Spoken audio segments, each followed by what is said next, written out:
नमस्कार सभी विद्यार्थियों को। आज हम लोग चैप्टर 3 देखेंगे। धातु एवं अधातु, मेटल्स एंड नॉन मेटल्स। चलिए इनके बारे में जानते हैं, आखिर ये धातु और अधातु होते क्या हैं। थोड़ा थोड़ा जानेंगे इसके बारे में, विस्तार से आगे चर्चा करेंगे। ठीक है। धातु क्या होते हैं? जो इलेक्ट्रॉन इलेक्ट्रॉन त्यागने की प्रवृत्ति रखते हैं। ठीक है। और अधातु क्या होते हैं? इलेक्ट्रॉन ग्रहण करने की प्रवृत्ति रखते हैं। ठीक है, इतना जानेंगे बस। जैसे सोडियम एक धातु है, ये क्या करता है? इलेक्ट्रॉन त्यागता है। Cl क्लोरीन अधातु है, ये इलेक्ट्रॉन ग्रहण करता है। सामान्यतः आप देखेंगे जो इलेक्ट्रॉन त्यागते हैं उन पर प्लस चार्ज आ जाता है, जैसे इसके ऊपर आ गया। जो इलेक्ट्रॉन ग्रहण करते हैं उस पे माइनस चार्ज आ जाता है, जैसे Cl के ऊपर आ गया। ठीक है। कुछ बेसिक जानकारी देख लेते हैं इस चैप्टर से संबंधित। आवर्त सारणी में कुल अब तक ज्ञात तत्व की संख्या 118 है। इन्हें दो भागों में विभाजित किया गया है, प्रकृति के आधार पर और वर्गीकरण के आधार पर। प्रकृति के आधार पर दो भागों में विभाजित किया गया है, जबकि वर्गीकरण के आधार पर 3 भागों में। प्रकृति के आधार पर एक प्राकृतिक तत्व को और दूसरा मानव निर्मित तत्व, जिन्हें कृत्रिम तत्व भी बोला जाता है। ठीक है। प्राकृतिक तत्वों की कुल संख्या जो है वो है 94।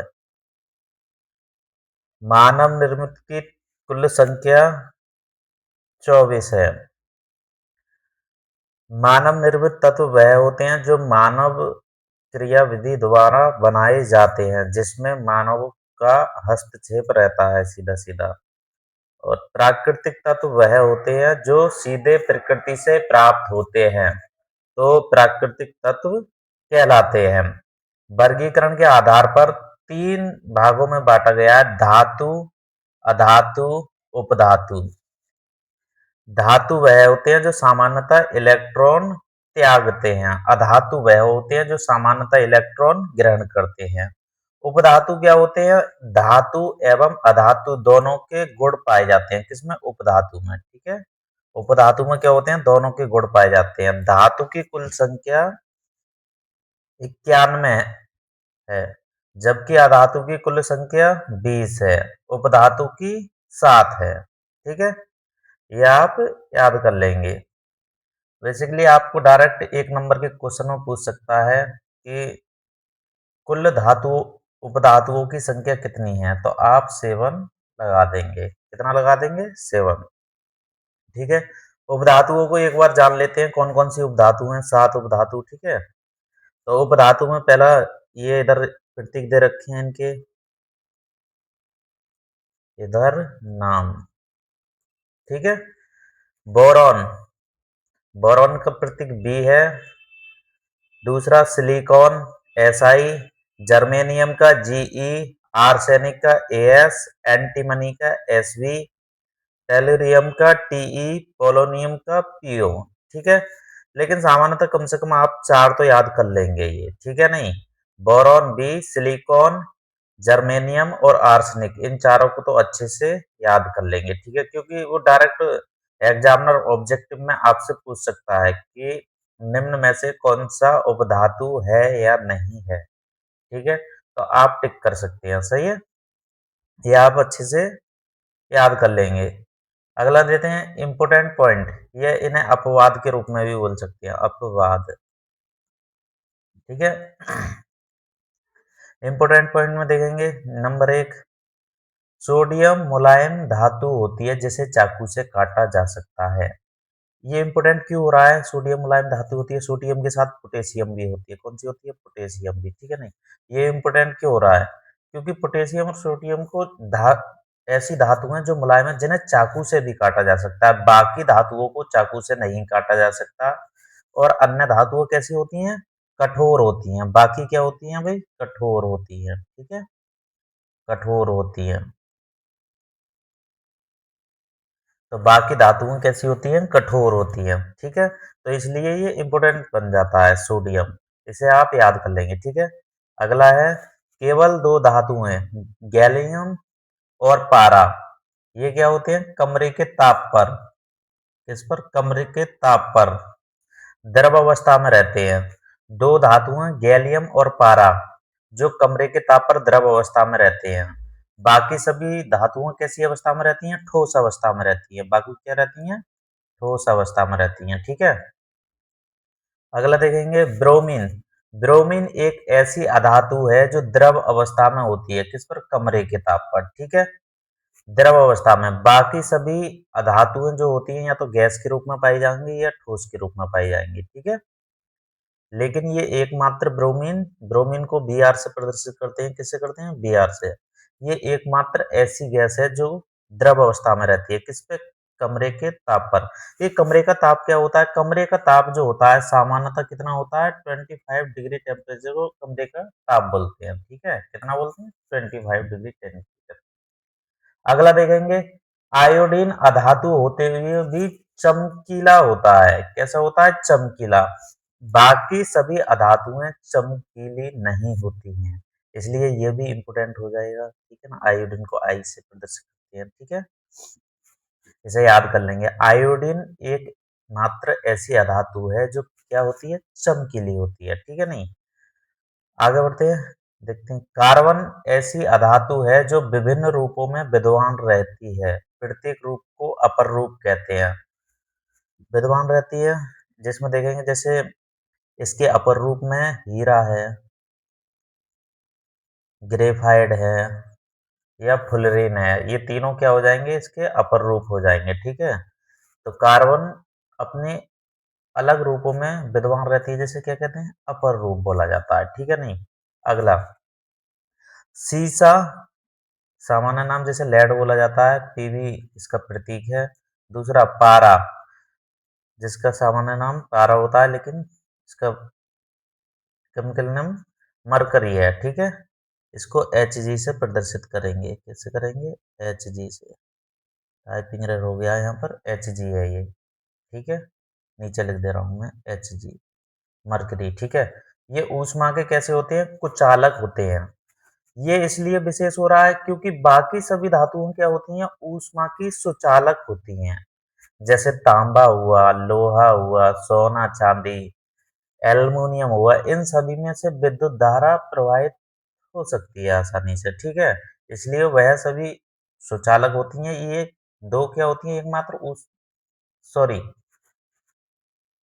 ऊष्मा की, यहाँ पर क्या है, ये ऊष्मा की कुचालक है। बाकी सभी विद्युत धारा नहीं, यहाँ पर ऊष्मा, जैसे लोहे को हम एक तरफ से गर्म करेंगे तो धीरे धीरे धीरे धीरे लोहा पूरा गर्म हो जाता है। ठीक है, नहीं, ऐसे ही सोना, ऐसे ही चांदी। ठीक है, नहीं, इसलिए वो कैसी होती है, ऊष्मा की सुचालक होती है। ठीक है, चलिए आगे बढ़ते हैं। भौतिक गुणधर्म, ये बात को देखेंगे, पहले धातु अधातु की परिभाषा देख लेते हैं। ठीक है, नहीं, ये सामान्यतः डायरेक्ट एग्जाम में पूछता है, लेकिन ये बहुत इंपॉर्टेंट पॉइंट है, ये आप बहुत अच्छे से याद कर लेंगे। ठीक है, नहीं, यहाँ से लगभग आपका एक या दो क्वेश्चन आना तय है, इसे अच्छे से याद कर लेंगे। ठीक है, इन दोनों को। ठीक है, चलिए आगे बढ़ते हैं। धातु, धातु के बारे में जानते हैं, इसकी परिभाषा देखते हैं। आधुनिक मत के अनुसार वे तत्व जो सामान्य अभिक्रियाओं में अपने परमाणु से एक या एक से अधिक इलेक्ट्रॉन त्यागते हैं, मतलब एक इलेक्ट्रॉन भी त्याग सकते हैं, एक से अधिक भी त्याग सकते हैं। ठीक है, नहीं, तो क्या कहलाती हैं, धातु कहलाती हैं। जैसे सोडियम को देखेंगे, सोडियम क्या करता है, अपनी सामान्य अभिक्रियाओं में एक इलेक्ट्रॉन त्यागता है, लेकिन मैग्नीशियम दो इलेक्ट्रॉन त्यागता है। क्यों त्यागता है भाई, ये एक क्यों त्यागता है, ये दो क्यों त्यागता है, इसका भी एक लॉजिक है। जैसे इसकी मैं समझा देता हूँ आपको। सोडियम का परमाणु क्रमांक 11 होता है, क्या होता है, 11। ठीक है, इसका पहली कक्षा में 2 इलेक्ट्रॉन, दूसरी में 8 और तीसरी में 1 इलेक्ट्रॉन। ठीक है, नहीं, तो लास्ट कक्षा में जो इलेक्ट्रॉन होते हैं अपना अष्टक पूर्ण करने के लिए या तो लास्ट वाली कक्षा के इलेक्ट्रॉन को त्यागते हैं या ग्रहण करते हैं, जो आसान हो। तो ये क्या करेगा, एक इलेक्ट्रॉन त्याग देगा, तो इसका अष्टक पूर्ण हो जाएगा। इसलिए सोडियम 1 इलेक्ट्रॉन त्यागता है, जबकि मैग्नीशियम 2 क्यों त्यागता है? इसका परमाणु क्रमांक 12 है 8, 2, 8, 2। इसकी लास्ट वाली कक्षा में कितना इलेक्ट्रॉन है? 2 इलेक्ट्रॉन है, इसलिए ये 2 इलेक्ट्रॉन त्याग कर अपना अष्टक पूर्ण करता है। ठीक है। अधातु, आधुनिक मत के अनुसार अधातु वे तत्व कहलाते हैं जो सामान्य अभिक्रियाओं में इलेक्ट्रॉन ग्रहण करते हैं। क्या कहते हैं? इलेक्ट्रॉनों को ग्रहण करते हैं, उन्हें क्या कहते हैं? अधातु कहते हैं। जैसे क्लोरीन, क्लोरीन एक इलेक्ट्रॉन को ग्रहण करके क्लोराइड आयन बनाता है। जैसे क्लोरीन को देखेंगे, एक ही इलेक्ट्रॉन क्यों ग्रहण कर रहा है क्लोरीन? क्लोरीन, क्लोरीन का परमाणु क्रमांक 17 होता है। पहली कक्षा में 2 इलेक्ट्रॉन चले गए, दूसरी में 8 चले गए। अब तीसरी कक्षा में 8 जाने चाहिए, जो कि उसके पास बचे कितने हैं? 7। 2 और 10 हो गए, ये बचे कितने हैं? 7। तो तीसरी कक्षा में 7 चले गए। अब बताइए, क्या क्लोरीन एक इलेक्ट्रॉन को ग्रहण करेगा वो ज़्यादा आसान है, या 7 को त्यागे वो ज़्यादा आसान है? तो एक को ग्रहण करना ज़्यादा आसान है, इसलिए ये एक इलेक्ट्रॉन ग्रहण करके क्या बना लेगा? एक इलेक्ट्रॉन ग्रहण करके यहाँ पर अष्टक बना लेगा। ठीक है। ऐसे ही सल्फर, सल्फर का 16 होता है।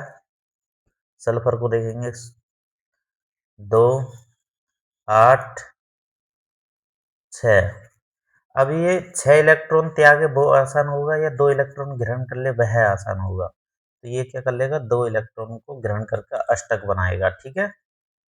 जान गए आप इतना? ठीक है, चलो इनके गुणधर्म देख लेते हैं, धातु और अधातु के। वेरी इंपॉर्टेंट है ये भी। गुणधर्म क्या है? Bi, वेरी इंपॉर्टेंट, क्योंकि डायरेक्ट 1 नंबर के क्वेश्चन में या आपका ऑब्जेक्टिव क्वेश्चन में इससे डायरेक्ट क्वेश्चन बनना है। ठीक है। क्या बनना है? डायरेक्ट क्वेश्चन बनना है, तो आप इसको अच्छे से जानेंगे। ठीक है। और ये परिभाषाएं भी देख लेंगे। सही है। धातु, धातु क्या होती हैं? चमक के आधार पर धातुएं चमकदार होती है। इनकी धातु सतह कैसी होती है? चमकीली होती है। ठीक है नहीं? जबकि अधातु क्या होती हैं? चमकदार नहीं होती हैं। लेकिन अपवाद के तौर पर आयोडीन कैसी होती है? चमकदार होती है। अभी मैं कुछ समय पहले आपको बताया था। ठीक है। अगला देखते हैं, कठोरता के आधार पर। धातु सामान्यतः कठोर होती हैं, लेकिन अपवाद में मैं आपको बताया था सोडियम, लिथियम, पोटेशियम, ये कठोर धातु नहीं होती हैं, इन्हें चाकू से भी काटा जा सकता है। ठीक है। बाकी अधातु कैसी होती है? मृदु होती हैं। मतलब मृदु का मतलब कठोर नहीं होती हैं। अपवाद, हीरा सबसे कठोर धातु है। कैसा है? हीरा। धातु नहीं, सॉरी, अधातु है। हीरा सबसे कठोर अधातु है। ठीक है। आगे, आघात वर्धन्यता,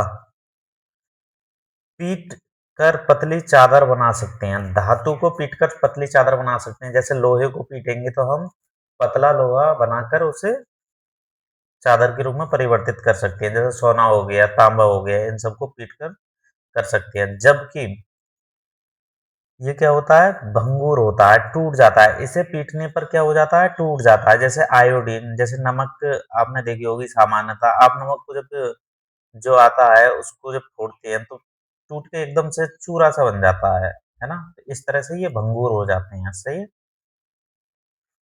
अगला, तन्यता का आधार, पतले तार खींचे जा सकते हैं। मतलब धातुओं को खींचकर उनकी लंबाई बढ़ा जा सकती है। जैसे सामान्यतः आप देखिए, सोने जो होता है, सोना होता है, उसका 1 ग्राम सोने को खींचकर 2 किलोमीटर लंबा तार बनाया जा सकता है। ठीक है। ये तन्य नहीं होते। चालकता, ये ऊष्मा और विद्युत के क्या होते हैं? सुचालक होते हैं। इनमें से विद्युत धारा भी आसानी से प्रवाहित हो जाती है और ऊष्मा भी। जैसे मैं अभी आपको बताया था कि सोना, चांदी, तांबा, एल्युमिनियम, इनमें से विद्युत धारा आसानी से प्रवाहित हो जाती है, इसलिए विद्युत के सुचालक होते हैं। अन्य भी सभी धातु विद्युत के सुचालक होती है। ठीक है। अपवाद के तौर पर मैंने 2 अधातु बताई। चलिए आपको देखते हैं कितना याद रहा। कमेंट बॉक्स में लिख के बताइए कौन कौन सी वह 2 धातु हैं जो ऊष्मा की कुचालक होती हैं। अपवाद में लिखेंगे, ये दोनों अपवाद में लिखिएगा आप। ठीक है। ये क्या होते हैं? विद्युत के कुचालक होते हैं। अधातुएं सारी की सारी विद्युत की कुचालक होती हैं, लेकिन एक अपवाद भी है, ग्रेफाइट। ग्रेफाइट कैसी होती है? सुचालक होती है। ग्रेफाइट जो सामान्यतः आप अपनी पेंसिल में देखे होंगे, जो पेंसिल का यूज करते होंगे, उसमें एक काले कलर की बीच में नोक सी लगी होती है, छड़ होती है, जो लकड़ी के बीच में होती है। उसमें से अगर एक तरफ से विद्युत धारा प्रवाहित की जाए, मतलब ये पेंसिल है, इसके बीच में ये ग्रेफाइट की छड़ लगी हुई है, यहाँ से छील दिया जाए, ये काट दिया जाए, ठीक है? तो यहाँ से अगर मैं विद्युत धारा प्रवाहित करूँगा, तो यहाँ तक भी इधर भी विद्युत धारा बहने लगेगी, ठीक है नहीं? इसलिए ये क्या होती हैं? सुचालक होती है। विद्युत की सुचालक होती है, ठीक है? आगे बढ़ते हैं। ये हो गया, आप देख लिया धातु और धातु। आगे देखते हैं अब धातुओं का वायु में दहन। धातुओं के रासायनिक गुणधर्म देखेंगे, ठीक है? नहीं, जो इम्पोर्टेंट है वही देखेंगे, ज्यादा कुछ नहीं देखना है। धातुओं का वायु में दहन, इसे दहन अभिक्रिया भी कहा जाता है, ठीक है? नहीं, वो डायरेक्ट एग्जामिनर इसी नाम से पूछता है इस अभिक्रिया को, कि दहन अभिक्रिया से आप क्या समझते हैं, ठीक है? नहीं, what happens when metals are burn in air. आप देखेंगे, इसको जानेंगे, सही है? सभी धातुएं ऑक्सीजन के संग मिलकर संगत धातु ऑक्साइड बनाते हैं।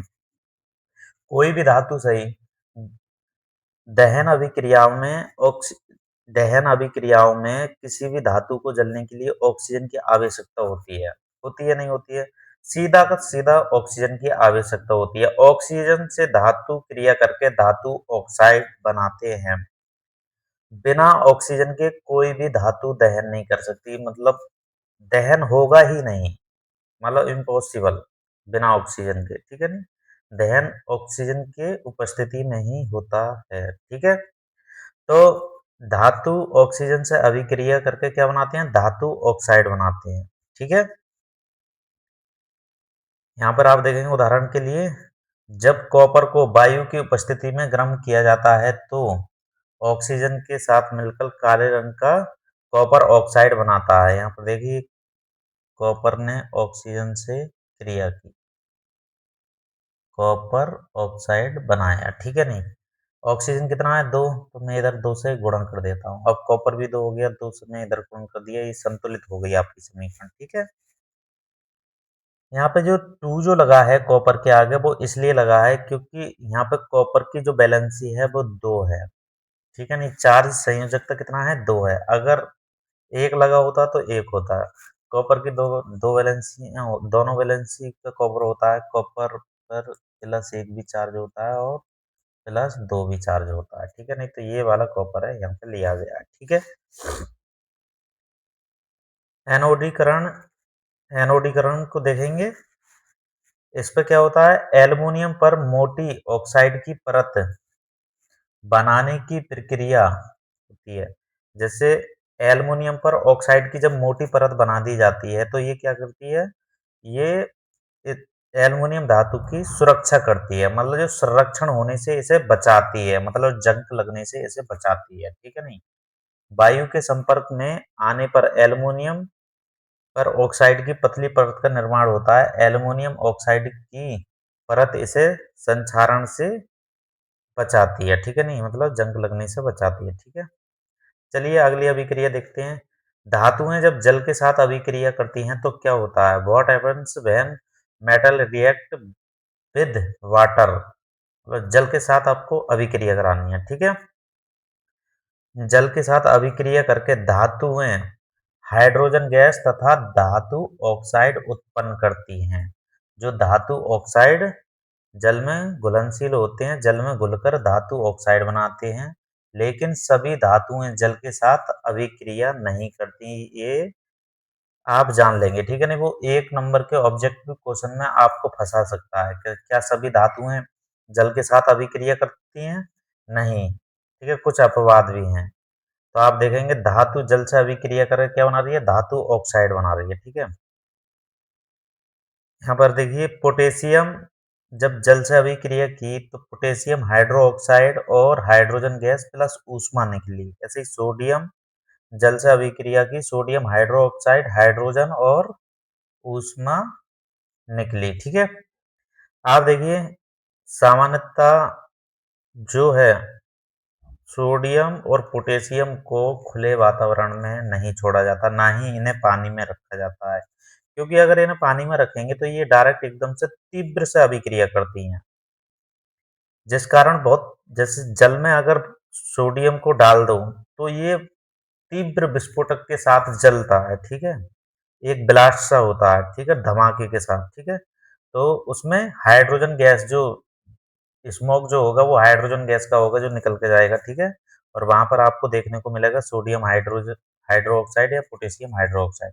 साथ में ऊष्मा भी उत्पन्न होती है, ठीक है? इसे सोडियम या पोटेशियम को केरोसिन के तेल में रखा जाता है ताकि ये अभिक्रिया नहीं कर पाए। केरोसिन का तेल मतलब सामान्य नाम इसका मिट्टी का तेल होता है, ठीक है? जल के साथ अभिक्रिया रिएक्शन विद वाटर मतलब कुछ तत्वों को देखेंगे कैसे जल के साथ कौन सा तत्व अभिक्रिया कर रहा है। तत्व मतलब मैंने धातु है, ठीक है?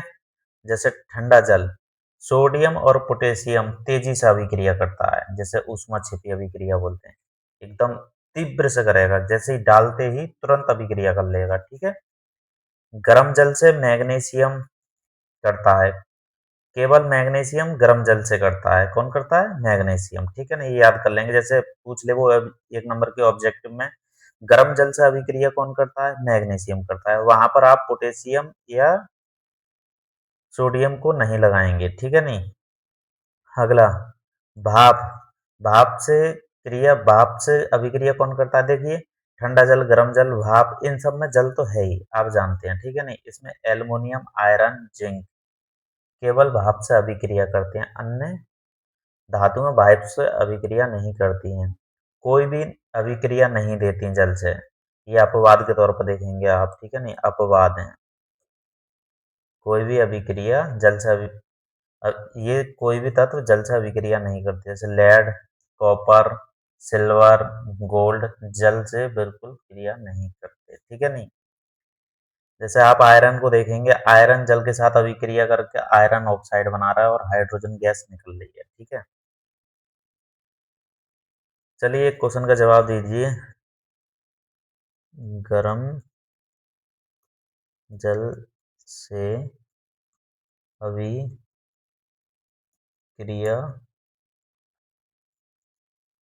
करता है सोडियम, बी पोटेशियम, सी